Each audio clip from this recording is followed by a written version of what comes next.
بسم الله الرحمن الرحيم، ازيكم يا حبايبي؟ عاملين ايه؟ يا رب تكونوا بخير كده ان شاء الله باذن الله، وفي هنا وسعاده يا رب، اللهم امين ان شاء الله. فيديو النهارده حلو قوي قوي، هو فيه جولات وفيه ريفيو عن طقم حلل خطير. يعني بصي، أأمن طقم حلل هتطبخي فيه. هكلمك عنه شويه، وفي جولات وفي شويه جولات كده في محلات ومشتريات جديده ان شاء الله باذن الله هتشوفوها في اخر الفيديو.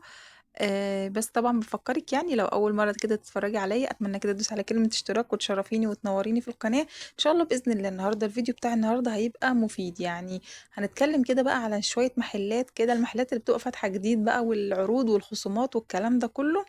هاخدكم كده جولة معايا، المحلات دي في عباس العقاد إن شاء الله بإذن الله، ممكن تكون جولة بسيطة بس إن شاء الله بإذن الله هتستفيدوا. أتمنى كمان تشيّروا الفيديو ده بقى مع كل العرايس، أي عروسة قريبتِك، صاحبتِك، مع كل قرايبكم كده، والكل يشيّروا مع بعضه علشان إن شاء الله بإذن الله الكل يستفيد. المهم هنا ده كده، كنت بصراحة أنا كنت في اليوم ده رايحة عباس العقاد هاجيب تيشيرت لبنتي بتاع المدرسة. هو المحل يعني هو ما فيش إلا محل واحد بصراحة هو اللي بيجيب لبس المدرسة بتاعها، وده في عباس العقاد. خدت برضه شوية جولات كده في المحلات ومش عارفة إيه. كنت بصراحة عايزة half boot كده زي اللي هو بُصّوا، عايزة حاجة على بيج فاتح أوي ويكون كعبها مريح وشكلها شيك كده، بس بصراحة ما لقيتش. أنا جِبت حاجات تانية أنا هاوريها لكم في آخر الفيديو. هنا بقى رُحت على التوربيني ودولار. المحل ده مشهور جدًا، جدًا، هو له كذا فرع، في المعادي، وفي طبعًا أول فرع له كان في النزهة. وأنا قُلت لكم إن أنا باشتري منه حاجات في النزهة، يعني لمّا بانزل النزهة طبعًا باروح بيبقى عامل برضه حاجات حلوة وخصومات حلوة.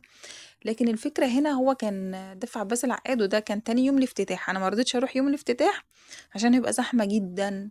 أنا عارفة، باشوف التصوير بتاعه وكده قُلت مش مشكلة، يعني حتى الواحد لو مش هياخد الخصومات اللي عاملها مش مشكلة. هو رجع بعد كده قال إن الخصومات دي لمدة أسبوع. عايزة أقول لكم إن كل الكلام ده كله طلع في شِنك يعني اسمحوا لي إني أقول الكلمة دي، ما فيش الكلام ده خالص. طلع أصلًا إن الحاجات اللي بيقولوا عليها خصومات دي بتبقى تقريبًا، مش عايزة أقول كدب، أنا مش عايزة أشيل ذنبه، مش عايزة أقول الكلمة دي، ولكن هو بيقول مثلًا في طقم مثلًا اللي هو طقم الشربات. هو كان طقم شيك أوي وحلو أوي، كان بيقول مثلًا ب100 جنيه.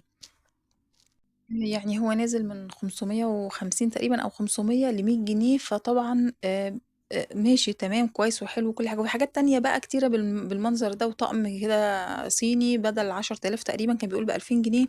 المهم إن أنتِ الحاجات دي عشان تاخديها، يعني مثلًا طقم الكاسات ده لازم تكوني عاملة فاتورة عليه ب5000 جنيه.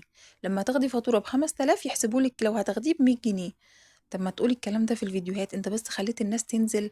وعايزة أقول لكم يعني أكيد بتشوفوا الفيديوهات بتاعته، كمية الناس واقفة، واللي سمعته كمان هناك يقول لِك ده الحكومة جات مشّت الناس وقفلت المحل امبارح. أنا بصراحة مشيت، يعني لمّا لقيت كده والناس يا عيني قاعدة ومستنية زي ما يكون خلاص حاجة مهمة جدًا، جدًا. طب يعني خلاص، ولكن يعني ممكن في العرايس الصغيّرين اللي بيبقوا محتاجين، طبعًا كل أم طبعًا بتجهّز بنتها أو كده، رايحين بقى يقولوا لِك نستفيد من الحاجات دي وكده. طب أنت ليه تذنِّب الناس قدّام المحلات؟ إيه المنظر ده؟ منظر بصراحة مش حلو جدًا خالص، خالص، يعني أنا ما كنتش أتوقع كده. المهم هنا أنا المحل ده اسمه برضه شي إن مصري، هو ده في عباس العقاد. هو المفروض إن هو برضه يعني دايمًا باشوف له فيديوهات وعامل خصومات وحاجات على البيجامات. رُحت قالوا لي: "لأ أصل الخصومات دي كانت امبارح، بتبقى يوم الجمعة بس." مش عارفة إيه. المهم أنا اديتكم كده جولة فيه، وبرضه فيه حاجات حلوة ويعتبر أسعار كويسة معقولة. أنا اديتكم جولة فيه، وفيه كل حاجة، فيه إكسسوارات وفيه لبس وفيه برفانات وفيه skin care وحاجات رجالي، لبس بيجامات رجالي وحاجات ترنجات رجالي ولبس حريمي زي ما أنتم شايفين كده. ده بقى محل تاني اسمه مومنتو، ده برضه في عباس العقاد. ده كل الكلام ده على فكرة، كل المحلات دي كده إيه في دايرة واحدة كده يعني. المهم جيت هنا، قُلت أشوف الحاجات اللي ناقصاني. أنا بصراحة في حاجات ناقصاني يعني كنت محتاجاها، ولكن هو بصراحة ما لقيتهاش برضه هنا. أنا قُلت هاشوف بقى الحاجة اللي ناقصاني لو حاجة عاجباني، وقُلت أدّيكم كده جولة عشان أنا لمّا باشتري حاجة أنتم بتسألوني أنا جايباها منين وكده. فأنا بس حبيت أصوّر لكم يعني جولة كده في المحلات، نبذة بسيطة كده عن الأسعار، عن الحاجات. يعني طبعًا مش هاقدر أصوّر كل حاجة عشان كمان أنتم ما تملّوش من الفيديو، ولكن على قد ما باقدر باصوّر لكم يعني شوية حاجات. يعني باقول لكم مثلًا الكلام ده طبعًا يعني حتى اللي في مدينة نصر ممكن يعني يستفيدوا من الكلام دوّة، هيبقوا عايزين يعرفوا كده يعني. وبالنسبة التوربيني ده له كذا فرع زي ما باقول لكم، يعني في المعادي وفي النزهة الجديدة طبعًا. بس بصراحة يعني صدمني جدًا، ما كنتش أتوقع إن هُم يعملوا كده. طيب واللي بيشتغلوا في المحل جوّه، واقفين جوّه والباب مقفول عليهم، طب افتحوا، لأ مش هنفتح دلوقتي، مش عارفين هنفتح والّا إيه، والناس يا عيني قاعدة ومستنية. فأنا بصراحة مشيت، أنا قُلت أنا يعني ليه أعمل في نفسي كده وأفضل قاعدة على إيه يعني، ما المحلات كتيرة أوي. جيت المحل ده قُلت هاشوف لو في حاجة من الحاجات اللي أنا عايزاها هالاقيها هناك. وكان من ضمن كمان الحاجات اللي في التوربينو دي، اللي هو المحل اللي هو طقم كده برضه حِلَل يعني، كان عامل عليه عرض تقريبًا ب6500 وبيقول لِك بدل 20,000. فبصراحة ده كمان خلّاني أعمل لكم review كده عن الحِلَل أو طقم يعني بُصّوا هتشوفوها، هي حاجات كده هي بتتباع بالحلة، يعني بالقطعة، أنتِ تشتري اللي أنتِ عايزاه. المهم هنا أنا برضه باورّيكم أطقم الشاي دي، تاخدوا فكرة عن الأسعار بتاعتها زي عندكم الأماكن اللي أنتم فيها. كده يعني، ده بصراحة كان حلو أوي، 475 وكبير، يعني عايزة أقول لكم الأصغر منه كان أغلى منه، ومعاه stand دهبي كده. بُصّوا أنا باقول لكم يعني البرطمان بتاعه كبير بصراحة. ده مثلًا 2 كان ده 2 على فكرة، 2 مع بعض ب545. ده حلو برضه للتوابل يعني. فقُلت أدّيكم برضه في حاجات كده متصورة بالأسعار بتاعتها يعني زي ما أنتم شايفين كده. حاولت أصور لكم الحاجة بالأسعار بتاعتها. فبصراحة أتمنى بصراحة كده إن الفيديو دوّة يعني توصّلوه لأكبر عدد، عشان بصراحة الناس تستفيد. يعني أنا بصراحة حتّة إن الواحد يروح وتضيّعي من وقتِك وتنزلي المكان دوّة عشان الحاجة اللي أنتِ رايحة تجيبيها، وفي الآخر ترجعي ما خدتيش حاجتِك، أو يعني ما عملتيش المصلحة اللي أنتِ نازلة عشانها. فبصراحة دي يعني استفزتني جدًا وزعّلتني جدًا. يعني أنتم بس عايزين تصوير، عايزين يعني حاجات كده إن أنتم تظهروا إن أنتم يعني أكبر حاجة عندكم، أو أكبر يعني عدد الناس اللي بتشتري عندكم مثلًا، فحرام يعني. بس كده. ودي برضه أطقم برضه اللي هي بتاعة الشاي كده زي ما أنتم شايفين. كنت عايزة بصراحة بُصّوا، طب خلّينا بقى نشوف هنا الحلة اللي هاكلمكم عنها شوية. أنتم عارفين طبعًا إن أنا كنت جايبة الحلة اللي هناك دي والطاسة دي اللي أنا فتحتها دي. عايزة أقول لكم الموضوع مش موضوع إن هي حاجة كويسة وبس، الموضوع إن هو أكتر حاجة أنا كنت يعني بادوّر عليها في أي نوع حِلَل باشتريه، ودي الحاجة اللي كنت يعني باسعى وراها كتير جدًا، جدًا بصراحة، بادوّر عليها بصعوبة إن تكون الحاجة دي آمنة. يعني أنا لمّا أطبخ فيها حتى لو اتخدشت تكون حاجة أمان عليّا بعد كده يعني فيما بعد. ما فيش حاجة دلوقتي رخيصة أولًا، يعني أنا عشان أروح أجيب طقم مثلًا ب10.000 أو ب12.000 هاستخدمه شوية وبعد كده هو أكيد هيتخدش، ما فيش حاجة مش هتتخدش. يعني اللي يقول لِك مش هيتخدش لأ، هو كل حاجة هتتخدش، بس الفكرة بعد الخدش هيبقى آمن. عايزة أقول لكم ده اللي هو التيتانيوم. التيتانيوم ده بيستخدموه في تركيب الأسنان وبتاع حشو الأسنان، اللي هو حشو الضروس والكلام ده كله، فهو آمن تمامًا، تمامًا، تمامًا. ده أكتر حاجة عجبتني في الطقم ده بصراحة. وطبعًا هو الأكل ما بيلزقش فيه وآمن جدًا. عايزة أقول لكم يعني الطواجن والحلل الحاجات دي كلها بتدخل الفرن بالإيد، يعني بإيديها، هي مش معدن أهي، بس بتدخل الفرن. أهم حاجة النار ما تبقاش جاية عليها مباشر، بس بتدخل الفرن وهو شغال عادي جدًا. وكمان هاكتب لكم رقم اللي يعني لو أنتم حابين تجيبوا. أولًا هو بالقسط، يعني هو عيبه الوحيد إن هو مثلًا سعره مرتفع شوية، ولكن مقابل إن أنا هاكون حاجة متطمنة على بيتي وعلى نفسي وعلى ولادي، في ظل اللي إحنا بنسمعه عن الأمراض اللي بقت منتشرة والحاجات دي كلها، يبقى مش غالي. صراحةً يبقى دي حاجة مش غالية خالص. أنا هاكتب لكم كمان رقم لو أنتم عايزين حاجة، عشان أوقات بتبقوا أنتم محتاجين يعني الحاجة اللي أنا باجيبها وباشكر لكم فيها، أو عايزين تستفسروا أنتم مثلًا أكتر من المكان نفسه. هاكتب لكم الرقم بتاعها. هي اسمها مدام نجوى، هي ست كويسة جدًا، جدًا. أنا باكلمكم عن الطقم ده بعد ما استخدمته كذا مرة. هو مش طقم، أنتِ بتشتري بالقطعة، عايزة قطعة واحدة، عايزة قطعتين، براحتك. أنا طبعًا كنت جايبة في الأول الحلة والطاسة، دول جايباهم بقى لي كام شهر. هُم بيدّوكِ يعني من مثلًا قطعتين بنفس القسط، يعني القسط مش بيبقى زيادة عليكِ ولا حاجة، مش بيزيد، نفس القسط اللي هتدفعيه لقطعة واحدة والّا هتدفعيه لقطعتين. ابتداءً من التالتة يبدأوا يزودوا لِك القسط بقى حاجة بسيطة، يعني حتى مش هيدّوكِ القسط القطعة، لأ بيقللوا فيها. فدي كمان حاجة كويسة جدًا، وبيتساهلوا معاكِ بصراحة، بيبقوا متساهلين جدًا وبيوفّروا لكم يعني الإمكانيات بتاعتكم يعني، وبييجوا لكم لحد البيت. هُم هتتواصلي معاهم هم هيجوا لك لحد البيت بالحاجات بتاعتهم بالحلل دي كلها. يعني عايزه اقول لكم في بنوته كده جميله بتيجي شايله كل الحاجات دي كلها. حتى بيبقى معاها شاب بس ما بيدخلش صراحه. بيستناها تحت او بره يعني. هي بقى بتطلع بكل القطع ديت، يعني كذا حله كذا مقاس، والطاجن كذا شكل منه، في المدور وفي المربع في البيضاوي طاسة، وبتوريكي وكل حاجة وبتفسرهولك، يعني بتشرح لك شرح مبسط جدا جدا. ده طبعا رقم مدام نجوى اللي عدى ده. ولو انتوا بقى عايزين تتواصلوا معاها وهتاخدوا ان شاء الله باذن الله، يعني عرفوها بس ان انتوا من طرف ايمان هوم. يعني بصوا انا عملت معاها صحوبيه يعني احنا بقينا صحاب بعيدا عن الحاجات اللي انا اشتريتها. فعلى فكره والله ما كانتش تعرف خالص لا موضوع القناه ولا الكلام ده كله، بس انا كنت حابه اعمل لكم يعني عنه ريفيو لما استخدمه شوية. فهي طبعا ان شاء الله باذن الله ربنا يسهل لما عرفت وكده، فممكن باذن الله ان شاء الله باذن الله تعمل لكم خصم يعني. فعشان كده انا بقول لكم ايه، تفتكروا ان انتوا تقولوا لها ان انتوا جايين من طرف ايمان هوم. من المميزات بتاعته ان هو تشيليه من على البوتاجاز كده تحطيه على الميه تحت الميه الساقعه، مفيش منه خوف تماما. انا هنا وريتكم، انا طبعا هقول لكم على الوصفه اللي انا بعملها دي، بس بشرح لكم الاول المميزات اللي فيه، وبشرح لكم يعني الطقم عموما يعني، او الحله او الطاسه ايا كان.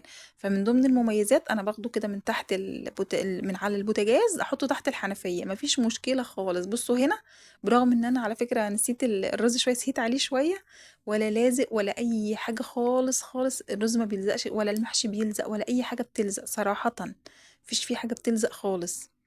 هنا بقى دي الوصفه اللي بعملها انا كده، بعمل حق يعني اللحمه كده بالبصل. بحط لها كميه، يعني لو كيلو لحمه نحط عليه كيلو بصل. انا حطيت له معلقه سكر في الاول وبسيبه يعني ايه يتدبل كده، يدبل كده مع السكر، بيبقى حلو قوي البصل. وزي ما شفتم انا اديت اللحمه صدمة في الطاسة التانية دي. خدت بقى شوية مية حطيت فيها مية كده وهي سخنة عشان اخد الدهون اللي نازلة من اللحمة وكده، احطها بقى على الطاجن نفسه بقى يعني.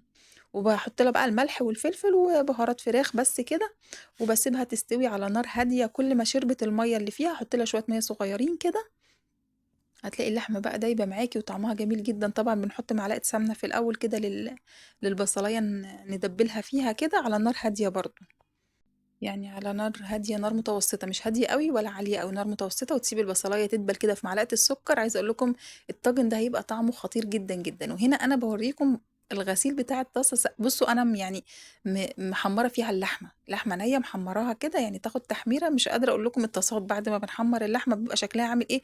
ومهما كان برضو هي نوعها ايه برضو بتبقى صعب في الغسيل، لكن دي في ثانية صراحة، في ثانية. انا كان عندي طقم جرانيت كنت جبته من فتره، ولكن بعدها مفيش بسنه مثلا لقيته بقى اتخربش. ممكن تكون الحاجه ما بتلزقش قوي، ولكن انا طبعا كنت بخاف اطبخ فيه يعني، انا عشان الامراض اللي احنا بنسمعها. شايفين بوريكم الرز، والله ولا رزايه، والله بحلف لكم بالله ولا رزايه بتلزق يعني، ما شاء الله اللهم بارك. كان في حد بقى كان لما كنت بعمل الكبده بتقول لي كبري الحمد لله بقى جبت اللي هو الطاجن الكبير شويه ده، الحمد لله طبعا. فالواحد غصبًا، أنا ما كانش عندي حاجة أكبر إن أنا أعمل فيها، بس الحمد لله جبت الطاجن ده. فأنا إيديّا بتوجعني مثلًا من غسيل الحلل الstainless لو في حاجة لزقت فيها، أو الألمونيوم طبعًا. فعشان كده أنا باجيب حاجة يعني تسهِّل عليَّ. أنا باقول لكم إن أنا مولّعة عليه، يعني هو مش لازق خالص أهو ومولّعة عليه. فعشان كده طبعًا أنا بادوّر بس على طقم حلل يكون سهل، يعني سهل التنضيف طبعًا، وفي نفس الوقت يكون صحّي وآمن على بيتي وعلى أسرتي. دي كانت أهم حاجة عندي بالنسبة لي بصراحة، إن هو يكون صحّي. يعني أنا طقم الجرانيت ده يعتبر رميته، أنا جِبته بمبلغ واترمى، لإن أول ما قشّر كده خُفت بصراحة، بقيت أخاف أستخدمه بسبب التقشير بتاعه دوّة. وأيًا كان والله الطقم سعره إيه وبيبقى فين، هو بييجي في الآخر بيقشّر، عشان هو بيبقى شيء طبيعي، يعني هو كده طبيعي بيقشّر. بس الفكرة بقى الحاجة اللي هتبقى بعد ما تقشّر حتى أمان. عايزة أقول لكم يعني الحاجات دي، الحلل والتصدي عليها ضمان 5 سنين، أنتم متخيلين؟ 5 سنين يعني ضمان. يعني أنا بصراحة ده الأجهزة الكهربائية أوقات ما بيبقاش عليها ضمان 5 سنين. معنى كده إن هم واثقين من جودتهم. عايزة أقول لكم المصنع ده مش هنا على فكرة، هو في ألمانيا. المصنع ده في ألمانيا، الشركة دي اسمها KM. وانتوا بس إن شاء الله لو محتاجين حاجة روحوا بقى لمدام نجوى عشان بإذن الله تعمل لكم خصم. أنا هنا باعمل برضو بطاطس، البطاطس دي خطيرة.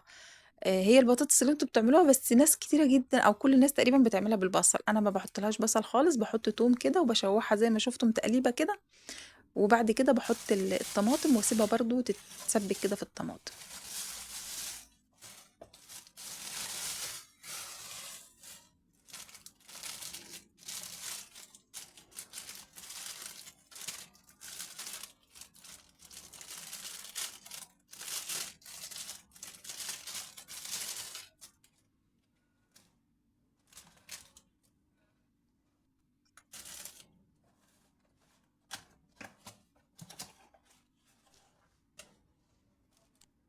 دي بقى الحاجات اللي جبتها، أنا جبت حاجات بسيطة، أنا بصراحة في حاجات تانية هي اللي محتاجاها، يعني مثلًا محتاجة حاجات في حاجات لرمضان معيّنة، في حاجات عايزة منظم بقوليات جدًا، فما لقيتش الحاجات دي بصراحة هناك.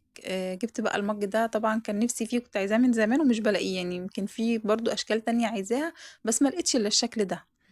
كان في المجات بقى اللي هي زي اللي عندي يعني، فأنا جبت ده، وجبت الشماعة اللي هي الدبل فيس دي بتنفعني بصراحة يعني بتنفعني في حاجات فجبتها كده، وجبت ده البرطمان ده بتاع طقم التوابل طبعا بدل اللي اتكسر، كان في واحد عندي بتاع الشطة اتكسر، انا اللي عندي كلهم مدورين فما لقيتش مدور فجبته بقى مربع وخلاص، قلت مش مشكلة يعني عشان الشطة بصراحة حطها في برطمان عادي بس مضايقني يعني مش مريحني. المهم طبعًا المَج، أهم حاجة المَج يعني، أنا بقيت عمّالة بادوّر على أي مَجّات تكون حلوة كده شكلها حلو، بس هو ده أكتر حاجة عجبتني، ده اللي هو محل مومنتو، أنا حاطة لكم الشنطة بتاعته كده لو أنتم تاخدوها screenshot، طبعًا هو له 6 فروع، يعني في المُقطّم برضه والمهندسين ومدينة نصر والمعادي، لو أنتم محتاجين يعني تاخدوها screenshot. بعد كده بقى جيت للبطاطس هنا، طبعًا سِبتها كده تتسبِّك شوية في الطماطم، تنشف كده خالص تمامًا، وبعد كده بقى باحُط لها ممكن بقى مَيّة، أنا باحُط ملح وفلفل والسبع بهارات بس، يعني ما باحُطش مرقة دجاج ولا حاجة، وبيبقى طعمها جميل جدًا يعني، حتى لو ما فيش شوربة ما فيش مشكلة، حُطّي مَيّة هتبقى جميلة جدًا. وآدي اللحمة بقى، يعني هي بقى بتسيبيها بقى على نار هادية كده، عايزة أقول لِك بتبقى جميلة جدًا. طبعًا أنا غرفت أنا كنت مولّعة عليها وغرفت بقى الدودة كانت عايزة تاكل بصراحة، يعني أنا حتى في الخروجة دي طبعًا جيت بسرعة عشان أنا ما اتأخرش عليهم، عشان هُم ليهم ميعاد في الغدا فعشان كده أنا يعني اتضايقت من الناس اللي يعني بتقولوا لنا كلام ونروح نلاقي كلام تاني، يعني تعطّلوا الناس كده وتسيبوهم قاعدين في الشارع وأنا مش عارفة، أنا والله العظيم باستغرب. بجد أنا باستغرب، ده أنتم يعني محلات أدوات منزلية أو حاجات أو يعني حاجات زي كده يعني، فإيه يعني ليه بتعملوا كده في الناس؟ وده بقى كان الغدا بتاعنا، اللحمة والرز والبطاطس، كنت هاحط البطاطس بصراحة مع اللحمة يعني كده، وبعدين بناتي قالوا لي لأ خلّي اللحمة لوحدها، هُم بيحبوا اللي هو الصوص بتاعها ده كده، البصل بتاعها، برغم إن هُم ما بيحبوش البصل في الأكل، بس في الأكلة دي بيحبوها جدًا، بيبقى طعمه جميل أوي. إن شاء الله تجربوها وتعجبكم. دودة عمالة تشاور لي على الرز، تقول لي إيه ده إيه ده يعني أنتِ، أنا عمالة أقول لها أنتِ بتشاوري على إيه؟ طلعت بتشاور على الرز يعني مش عارفة إيه ده؟ قُلت لها مش عارفة إيه ده يا دودة؟ فكانت بتهزر يعني. وطبعًا بقى إيه، لازم طبعًا يبقى عندنا فقرة قهوة، فقُلت كده أشرب بقى خلاص بقى كنت الحمد لله خلّصت اللي ورايا كده، وقُلت أشرب شوية قهوة. بُصّوا بقى وعملت ده سمسم، اللي أنا حطيته في الطبق ده سمسم وده زبيب، عايزة أقول لكم يعني بجد، بجد لازم تعملوا العملة دي. السمسم ده فيه كمية حديد عالية جدًا ومفيد جدًا، جدًا، لازم بجد تعملوا الوصفة دي، هي مش وصفة هي حاجة بسيطة، بس لازم تعملوها بجد، هتستفيدوا منها جدًا وطعمها جميل جدًا، يعني معلقة سمسم كده على معلقة زبيب. بجد طعمها جميل جدًا، والزبيب فيه فايدة عالية جدًا، جدًا، والسمسم كمان، فلازم تعملوها تجربوها إن شاء الله بإذن الله هتعجبكم.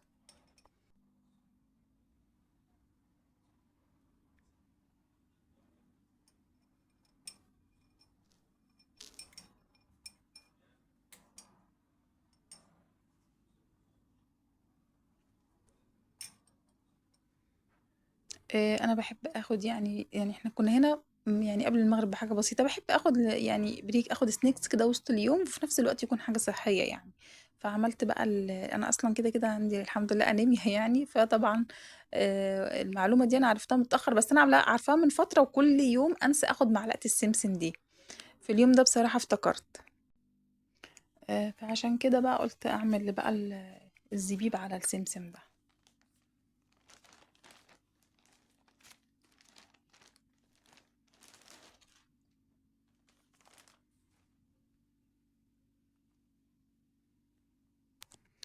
بُصّوا بقى دي الحاجات اللي أنا اشتريتها، ده كان بنطلون جِبته من المحل اللي هو SHEIN ده، يعتبر كان كويس، يعني سعره كويس بالنسبة للأسعار برضه اللي بنسمعها، طبعًا هو حلو ما شاء الله وواسع يعني، واسع، يعني أنا طبعًا جِبته عشان هو واسع، أنا كنت محتاجة بنطلون يكون جينز وواسع كده يعني، فهو طبعًا ما شاء الله واسع، يعني عايزة أقول لكم العرض بتاعه يعني مقارب على الشبرين كده، يعني حتى أنا قِسته لكم كده وأنا باصوّر معاكم، أنا طبعًا قِسته هناك فلقيته حلو يعني مناسب جدًا وواسع، فده خلّاني بصراحة ده اللي خلّاني أجيبه.